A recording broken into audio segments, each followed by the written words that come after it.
কতটুকু সম্পদ থাকলে আমার আপনার উপরে হজ ফরজ হয়ে যাবে? গুরুত্বপূর্ণ একটি বিষয় আজকে আমাদেরকে জানতে হবে। অনেক মানুষ মনে করে যে আমার 10 বিঘা 20 বিঘা সম্পদ আছে, 15-20 বিঘা সম্পত্তির মালিক আমি, কিন্তু আমার কাছে লক্ষ লক্ষ টাকা নেই। বর্তমান সময়ে হজ করতে হলে কমপক্ষে 6 থেকে 7 লক্ষ টাকার প্রয়োজন হয়। আজকে অনেক মানুষ এই চিন্তা করে যে এত টাকা তো নগদ টাকা আমার কাছে নাই, সুতরাং আমার উপরে হজ ফরজ হয় নাই, আমি হজ করব না, হজে যাই না। রাসূল করিম সাল্লাল্লাহু আলাইহি সাল্লাম বলেন, হজ ফরজ হওয়ার জন্য শর্ত হলো কোনো ব্যক্তির যদি এতটুকু পরিমাণ সম্পদ থাকে, যেই সম্পদ হজে সময় কাটানো 40 থেকে 45 দিন সে হজে থাকবে, হজের যাতায়াত খরচ তার কাছে হবে, ওখানে থাকার খরচটা হবে, এবং সে হজে যাওয়ার পরে তার পরিবারে কোনো অভাব অনটন দেখা দিবে না।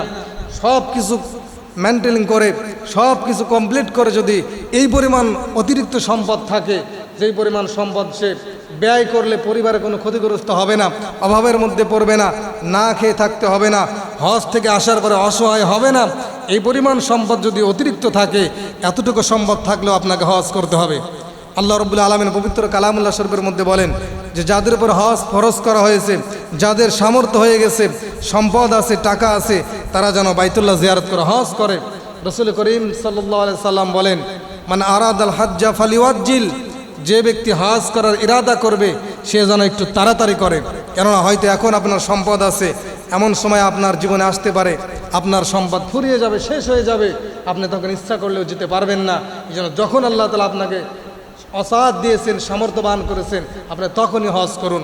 এজন্য যে গুরুত্বপূর্ণ একটি বিষয় আমাদের সকলকে মনে রাখতে হবে যে এই পরিমাণ সম্পদ থাকলে আপনার উপরে হজ ফরজ। যেই পরিমাণ সম্পদ হজে যাওয়ার জন্য প্রয়োজন হয়, ওই পরিমাণ সম্পদ যদি আমি ব্যয় করি, আমার পরিবার 40 দিন 45 দিন ক্ষতিগ্রস্তর মধ্যে পড়বে না, না খেয়ে থাকবে না, আমি অভাবের মধ্যে পড়ব না।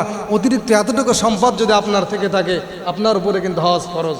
এজন্য আল্লাহ তাআলা যেন আমাদের সকলকে জীবনে যাদের সামর্থ্য আছে সকলকে নিয়ত করা, আল্লাহ তাআলা যেন আমাদের এই সম্পদ আল্লাহর রাস্তায় ব্যয় করে আমরা যেন হজের মতো ফরজ একটা বিধান আল্লাহ তাআলা আমাদেরকে পালন করার তৌফিক দান করুন। সকলে বলে আল্লাহ।